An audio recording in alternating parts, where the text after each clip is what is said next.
नमस्कार दोस्तों, करा लिया पोर्टफोलियो रेड में, हो गए 20-25% से भी ज्यादा माइनस में, कैश भी खत्म। क्या लग रहा है इस साल के एंड तक ब्रेक इवन भी कर पाओगे? खैर, मेरा इस वीडियो का बनाने का पर्पस आपको डिमोटिवेट करने का नहीं है, बल्कि ऐसी कुछ बात सिखाने का है जो अगर आज आप सीख गए तो आप स्टॉक मार्केट में लंबा टिकोगे। नहीं तो बियरिश मार्केट में ज्यादातर इन्वेस्टर अपने बोरे बिस्तर बांध के निकल लेते हैं। तो इस वीडियो को अंत तक जरूर देखना। पहली बात, स्टॉक मार्केट में जब भी आप इन्वेस्टमेंट कर रहे हो अपना स्टॉप लॉस जरूर लगाओ, और जब स्टॉप लॉस ट्रिगर हो then you should feel good, ना कि बैड। 99% जो नए इन्वेस्टर्स होते हैं उनको पता है कि स्टॉप लॉस लगाना कितना जरूरी है, फिर भी नहीं लगाते। बस इस होप में बैठे रहते कि अगर थोड़ा लॉस गया तो रिवर्स होगा ट्रेंड और मैं प्रॉफिट कमा लूंगा, और फिर उस चक्कर में खाते हैं बड़ा लॉस।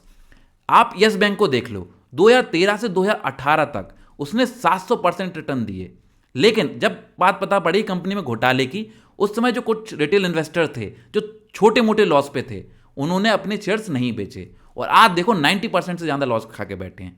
और यस बैंक तो सिर्फ एक है, उसके अलावा बहुत सारी कंपनियों की बात कर सकते हैं, Vodafone Idea, Syntex, Eros International, और भी ना जाने कितनी सारी कंपनियां। देखिए, स्टॉप लॉस लगाने के दो फायदे हैं। पहला तो जब आप स्टॉप लॉस लगाओगे तो आप स्मॉल लॉस लोगे और बड़े लॉस से बच जाओगे, और दूसरा उससे भी ज़्यादा इंपॉर्टेंट पॉइंट ये है कि जो आप जब सेल करोगे जो अमाउंट आएगा उससे आप नई ट्रेड ले सकते हो और ज़्यादा प्रॉफिट कमा सकते हो। अब करते हैं दूसरी बात, selling the winners and holding the losers.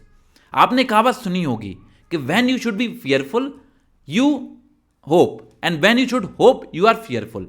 आपने ऐसे बहुत सारे इन्वेस्टर देखे होंगे या आप खुद ऐसे होंगे कि जब आपको थोड़ा लॉस हो रहा होता है तो आप क्या करते हैं, आप ये होप करने लगते हैं कि ये तो रिकवर हो जाएगा, ये तो शॉर्ट टर्म के लिए है, और उस चक्कर में खाते हैं बड़ा लॉस। जब आपको फियरफुल होना चाहिए था उस समय आप होप पे हो गए। जबकि इसका उल्टा, जब आपको प्रॉफिट हो रहा होता है, थोड़ा सा प्रॉफिट हुआ और ट्रेंड अगर रिवर्स भी नहीं है तो भी तुरंत सेल करने का मन बन जाता है कि भाई मेरा प्रॉफिट ना चला जाए। जबकि उस समय आपको होपफुल होना चाहिए, उस समय आपको होल्ड करना चाहिए जिससे कि आप बड़ा प्रॉफिट कमा सको। देखिए, अगर स्टॉक मार्केट में आपको ज़्यादा पैसा कमाना है तो ये मेरी बात गांठ मान लो, you should cut your losses as soon as possible and hold your profit as much as you can. समझे? ये मंत्र हमेशा याद रखना। अब तीसरी बात, ये न्यूज़ से जो टिप्स ले रहा हो या सोशल मीडिया से टिप्स ले रहा हो, बंद कर दो। देखो, मैंने ऐसे बहुत सारे इन्वेस्टर देखे हैं जो प्रॉपर डिसिप्लिन वे में इन्वेस्ट करते हैं, स्टॉप लॉस भी लगाते हैं, लेकिन होता क्या है, जिस समय उनका स्टॉप लॉस ट्रिगर होने वाला होता है उस समय उनको कोई न्यूज़ या टिप्स देखने मिल जाती है जहां पर वो सोचते हैं कि ये कंपनी या स्टॉक फिर से रिवर्स करने वाला है, और वो अपने स्टॉप लॉस पे सेल नहीं करते, और अगले दिन न्यूज़ आती है कि भाई ये तो और नीचे जाने वाला है, तो क्या होता है, और बड़ा लॉस खा लेते हैं।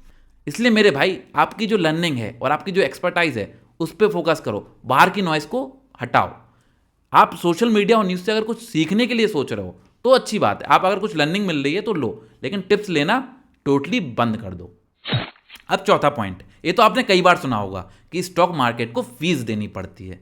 देखो भाई, जब आप डिग्री करने जाते हो तो पैसा लगता है ना, there is no free lunch my friend. तो स्टॉक मार्केट में अगर छोटा मोटा लॉस लेके आप सीख रहे हो तो वो एक तरह से आपकी फीस हो गई, तो फीस तो सबको देनी पड़ती है।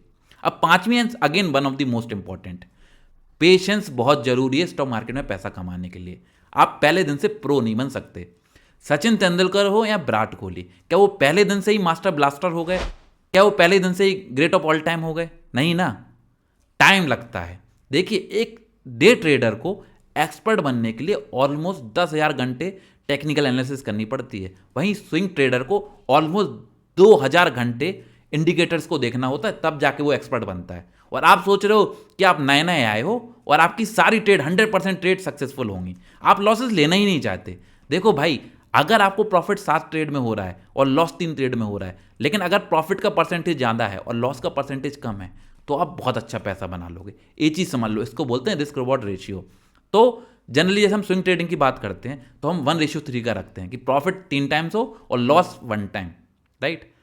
तो लेकिन होगा क्या, अगर आप स्टॉप लॉस नहीं लगाएंगे तो जो 7 ट्रेड है उसमें आपने छोटा मोटा प्रॉफिट कमाया, लेकिन जो 3 ट्रेड आपने लॉस ले ली, राइट, और आप उनको सेल नहीं कर रहे, तो चांसेस आर वेरी हाई कि आपका प्रॉफिट 0 हो जाएगा ओवरऑल, या हो सकता है माइनस में हो जाए। तो मेरी ये 5 बातें याद रखना अगर स्टॉक मार्केट में बाकी में पैसा कमाना है। अब जो हो गया सो हो गया, लेकिन आगे के लिए ध्यान रखिए। धन्यवाद।